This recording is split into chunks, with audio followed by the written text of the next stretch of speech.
Okay, so this is the second video I tried. I tried doing the first one last night, and I got through about an hour of trying to upload it, and then it said, oh, it's over 15 minutes, so I didn't know. It has to be under 15 minutes or 15 minutes or below. So basically, I got through day one on the first video. So the second day two, I registered my dad's death. And I actually got 12 certificates. That was £12.50 each. She said that was excessive, but actually when I spoke to the funeral lady afterwards, she said that was actually good going, like I mentioned before, because she said again they charge you double if you go back for more after that meeting. They'll charge you double and then an admin fee. So, and I've actually needed quite a few of them so far. So they're kind of handy to have. Maybe 12 is excessive, but at the very least you need 6, just to be on the safe side. I got that form, which was for the funeral place, so it was the green form and it had the white bit attached to it, and that's I think I'm looking in the wrong place in the camera. That's so when you go to your funeral, you find the parlour that you actually want to go with. They fit with what you want to do. That's when you give them that green and white form. I think, did they give me the white form? But they filled it and give me, I can't remember now, something anyway. But yeah, those 2 forms you give to the one that you choose. That's the one you choose for your funeral. So on the second day as well, I got the death certificates and I went to the funeral parlour that my cousin's husband had said to me about, and had a chat with her. And then she said to me she was going to come round on, I can't remember which day it is. I did write the day down. Oh, it was on the 3rd. Yeah. To talk to me about it and everything. And I actually gave her the documents in the shop because I was chatting to her, and funny enough, there was a lady in there, and the hospital where my dad died, she was already having an appointment. Their phone lines were down, so I couldn't contact her. I'd actually gone down there. And the lady that was in there, she was, I'm keeping an eye on the time now. I said, I'm so sorry. And she's like, no, it's fine. It was raining outside and everything. So the lady got me in to talk to. And I said, I'm sorry to cut into your appointment. She said, no, that's fine. And I told her all the details. And I was so happy with the way she was that I gave her the form straight away. And she said, are you sure? And I said, yeah, I think I want to go with you guys. And so, yeah. She told me afterwards, actually, when she came around on the 3rd, that the other lady, she said, I really feel for her. And she said, what, why? And she said, because my husband died in the same hospital on the same day that her dad died. So her husband actually died in the same hospital when my dad, so that was, yeah. She's a very sweet lady. That day, the 2nd, I think I was kind of in, with this certificate, you have to, so basically, when you go up, you have to take, oh, that was it. I was going to say, I wrote the things down that I had to take up with me. Oh, something I should have done at the very beginning was get a grant of probate. That's to deal with finances and stuff. I'm doing that now online. I was doing it alongside doing the funeral and doing so I've just been doing the contents insurance. That's another thing you need, premium bonds, any ISAs, things like that, banks.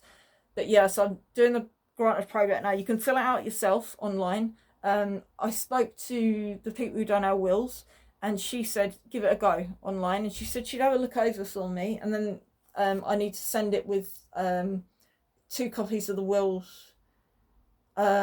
No staples. It's got to be perfect copies that have got to be sent. So I'm just waiting for her to get back to me on that. But yeah, so I should have done that first, which I didn't know. Maybe if I'd called the bereavement place, they would have told me that. It's me not reading instructions. Anyway, so I took. What did I take with me for? Oh yeah, I think I said it in the last video actually, but I took, obviously, my dad's birth certificate, his national insurance number, my national insurance number. I took my mum's passport, my passport, my dad's passport. I took, so he didn't have a vehicle at the end. You need the license number, things like that. I would just take everything. Medical certificates, that's required if they died at home. My dad was in the hospital, so I think that made it less sort of paperwork. But then there's things, there might be more things that you need to do. I would just bring everything. Actually, I think the driving license, that's for tell us once. That's like that thing. But I just took the lot with me for the certificates. And that was day 2. Oh, I did some shopping to get some food in for them. I made sure she had her tablets and all of that sort of thing because she's got dementia. I'm looking after her, making sure. The other thing that was worrying me was setting up care. So when I go back to work, I'm on bereavement leave at the moment. But when I go back to work, then she's gonna have to get extra carers coming in because when I'm here, it's okay.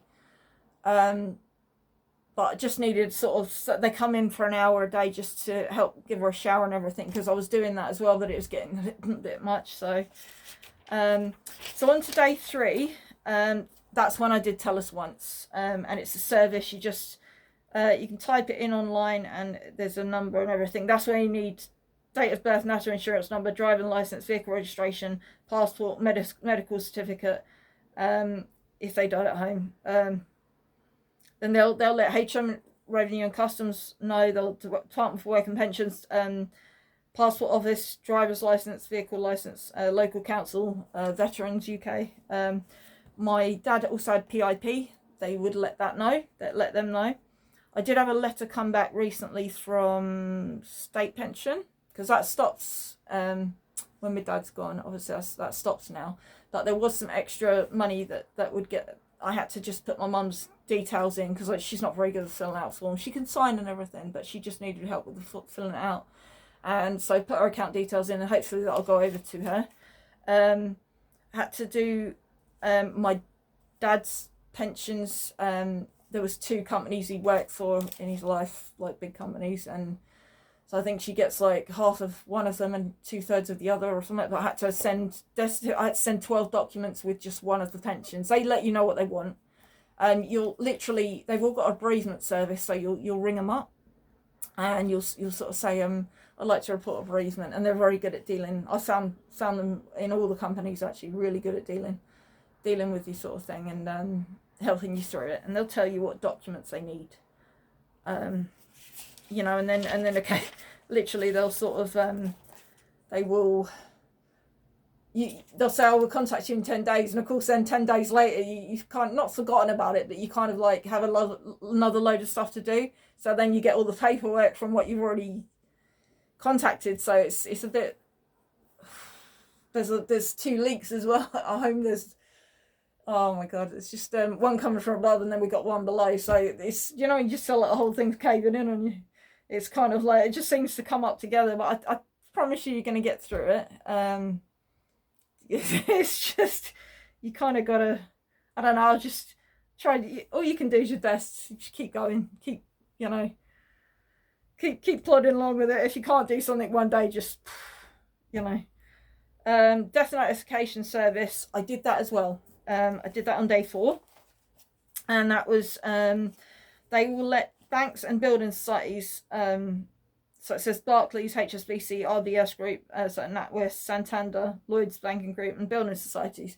But what I also did, just before that, I contacted the 2 banks that my mum and dad had got joint accounts, and I contacted both of them even before I did that. I just happened to see it afterwards, and I was like, oh, that would have been handy to know that I'd already contacted them, and they weren't too bad. So one of the banks I did was fine. That was Barclays, and it was actually really straightforward. Santander I had a bit more trouble. It took me 4 times filling with my mum, filling the form out. So I was I think just got it done now, but anything in the bank is because it was joint accounts. It made it easier. If it's not, then obviously things have to be closed, and they'll give you the paperwork to put in the details of where you want the money paid to.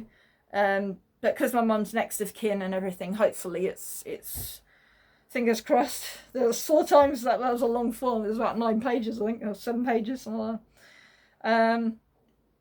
that. So current and savings accounts. Some of them need the original death certificate. So like with one of the pensions, one of them needed it and the other didn't. They just needed a photocopy. They needed marriage certificates, and my mum and dad one, you can hardly read it. So I think I'm probably gonna have to. I sent what I could, like I scanned it and everything. But I think I'm probably gonna have to get a new one of them. So that'll be interesting. I was just looking at that last night, thinking, how the hell am I gonna do this? But yeah, so I'm just waiting to come back to me. Instead of just getting one, I'm going to wait and see what they say first, because it's the same procedure as getting a death certificate. I think similar, where you have to get it from the same place, pay for it again, and all that sort of stuff. Yeah, so council tax, passports, just get everything together that you can. I promise you, you will need the driving licenses, the passports, the birth certificates, marriage certificates, even, you know, so things for home insurance. I didn't know this, but it's just in my dad's name. But they've allowed, because my dad paid the policy to the end of the year, they've allowed it to stay in his name. And then when I renew it at the end of the year, they're going to contact me, and she's given me the number of the bereavement place, and they're going to do it on my behalf. So that was really kind of a, so that's another thing that you would need to do. On the 5th, I had a lot to do, actually. Just seeing a time now. I think maybe I'll see if I can get this in. Right, so I had to get dentist appointments changed, because my dad used to do all the things for my mum. My mum used to go at the same time for the dentist appointments, so had to change my mum's appointment. I've got it to the same date as mine. The BA pension I did in the post, that was it. Julie Beckenham. So that was the matron meeting. So I had a matron for my mum. So I've had to liaise with her and find out to work out care for my mum.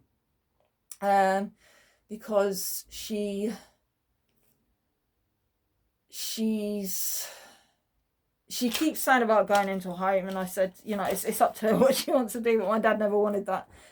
So I'm just doing everything I can to keep her in home, comfortable and safe and everything. And then when I said to her, are you sure? And she's, no, I don't want that, you know, I don't want to go into a home. So she gets confused. So I'm going to stick with what my dad said, unless she really sort of, you know, I'll had to deal with the people who own the building flat where we live. Had to update all everything with them, and had to got to pay quarterly, so I had to do that. I'm getting a telesafe. So I've got a key safe installed for my mum. If you have mum with, you know, Alzheimer's, you get carers coming in. I never knew what these things were before, so but it's really helpful, because if I don't hear the door, and mum don't hear the door, she's deaf and blind, so she you know, she can see a little bit, but not, she's legally what they call it, she's got macular degeneration, and she's got hearing aids, but if she's in the loop, she does not hear the door. So they can come in now. I've got one of these pendant things done for my mum, so she'll, you know, if she falls or anything like that. My amazing friend got me a camera that I can speak to my mum through when I'm at work. And my other amazing friend, she got me another pendant thing. So I'm going to get her all kitted up with things like that, so I'll know where she is at all time, hopefully. I had the officiant from the funeral, so because I'd gone through everything with the funeral, they sent they sent my number to the officiant, and he called me, and I set up a time for him to come round, and that's to do with what's said at the funeral and everything. So he would say a eulogy, and then I would say a tribute. Me and my mum did a tribute. But yeah, that took a lot of working out. But so that was setting that up then. When I spoke to the people who own the building, I started getting all the codes, because there's all these codes for things. Right. Okay, the time's running out now. So so I was up to sort of day 5. But yeah, I got all the codes for the building, so I knew all that. Again, my dad used to know that he'd written it down, but I just couldn't find anything afterwards. I collected my dad's ashes today. I'll speak about that in the next one. That's quite a weight to yeah, in many ways. Anyway, so I'll leave it there, and I'll do another one, hopefully just to say day 6 onwards. Okay, bye.